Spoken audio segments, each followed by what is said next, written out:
I in no way expected Final Fantasy Crystal Chronicles to be announced for a remake, but here we are. I mean, I knew it was popular, and hey, it did have some sequels, but still, this was not something I was anticipating.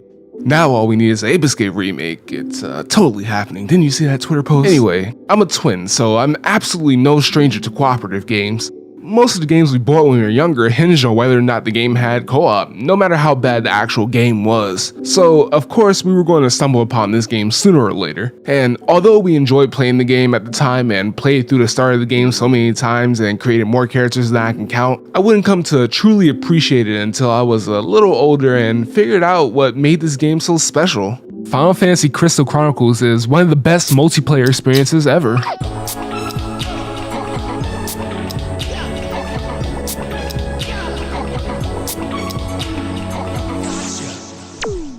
Alright, so you might have heard that and thought, this is an overreaction.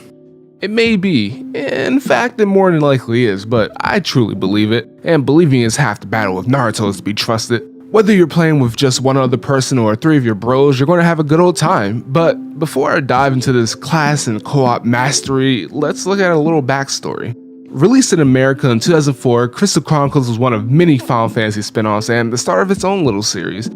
Unlike mainline Final Fantasies, Crystal Chronicles was an action RPG that focused less on a linear story and more on just stopping and enjoying the ride, wherever it may take you. In fact, there's a heavy emphasis on finding and creating many memories, especially considering the themes and how the final boss is hard as fuck the less memories you have. You might be a little confused, and that's fine because I'll tell you a little bit about the world and the story. You and your buddies live in a nice town that you can name whatever you want. Personally, I put it up to a democratic vote, but I think the default name is Tippa for Tip of the Peninsula. Here at Tippa, a variety of races live together and you get to choose which one you want to be. A Clavit, a Selkie, a Lilty, or a Yuki. Yuki? Whatever floats your out-of-body fancy. Anyway, as the game will tell you, the world is covered in miasma, aka poison, and the only reason we're able to survive is because of energy crystals. The radiant energy is able to ward off the poisons and any creatures deciding to enact the monster mash on your town. Now, you might be thinking, how is this pimpin' puppy powered? Well, my alliterating friend, that's where your characters come in. You get to be a part of the illustrious tip of the caravan, consisting of you and your buddies, and no one else, because this is about you, your friends, and not a damn soul else. You picking up what I'm putting down? Anyway, the reason why a caravan is needed is because someone needs to brave the world and collect Mir, the resource needed to fuel the crystals. 3 drops of Mir is enough to power the crystals for a year, and then the caravan sets off again. I don't want to spell out everything because I want you to experience the game with your friends, but you'll fight many different monsters, see a variety of people, and take in a lot of cool places. But on top of all this, you'll face the greatest obstacle of all, the GBA to GameCube link cable. If you've never heard of this, then you should be glad. These bad boys were a package deal with Sonic Adventure Battle 2, and from there some games were like, let's just use it for mini games or something. Other games, and by others I mean 3, decided to use it as a core part of their game, and Crystal Chronicles was one of those games. You might think that this was cool and innovative, and you'd be right. The only problem was that these little shits were hard to find, or at the very least expensive for a kid. For a while I had 2 link cables, which was fine for me and my brother, but if any of my friends wanted to play, they were shit out of luck. Luckily I went to Japan and they were selling them for like $1 each, so boom, link cables galore.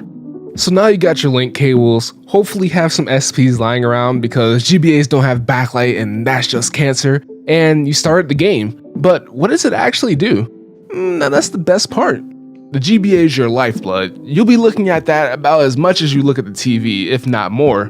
You move your character with it, access your inventory, commands, spells, letters from mom, etc. One thing I really like is how when you enter a dungeon, the information is split. Someone might have information on the monsters and where they're at, another would have a map of where the treasures are, and someone can get a straight up normal map. This is really cool because it means that you and your friends are going to have to communicate, and every person is important to navigating the dungeons, past deciding which one of you is going to be the carrier bitch.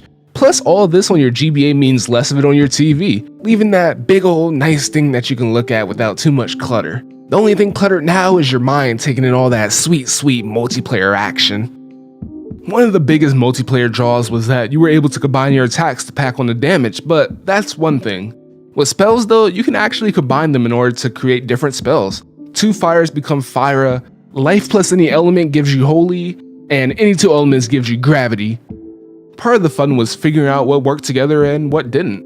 And that's kind of it actually, but it also isn't, because if it was, this wouldn't need to be a video. This might sound weird, but Crystal Chronicles feels like a D&D campaign. Well, at least the ones I've played, which to be honest aren't the most traditional ones around. And the Dungeon Master is whoever wrote this game instead of your buddy who woke up one day and decided to subject his friends to the torture of dungeon crawling. And I mean that in the nicest way possible. It's all about exploring these interesting and fantastical settings that are beautifully set up with an opening monologue when you first reach a place. I mean it, they do a good job of having this feel of being travelers and reading the notes of someone who's been here before. And that's the thing, you can easily put yourself into the characters because it's set up that way. You create your character and you get hit with your character's backstory with just enough holes left to let you fill in the gaps. You even get some likes and dislikes, which really alleviates the decision of who gets what, unless you pick the same race. It helps to make the world feel more alive. In fact, my favorite little touch is how you can get mail from your family while you're adventuring, and you can respond or send gifts back. Plus, you're usually in control of where you want to go and what you want to tackle first. The only thing stopping you is if you can actually get there.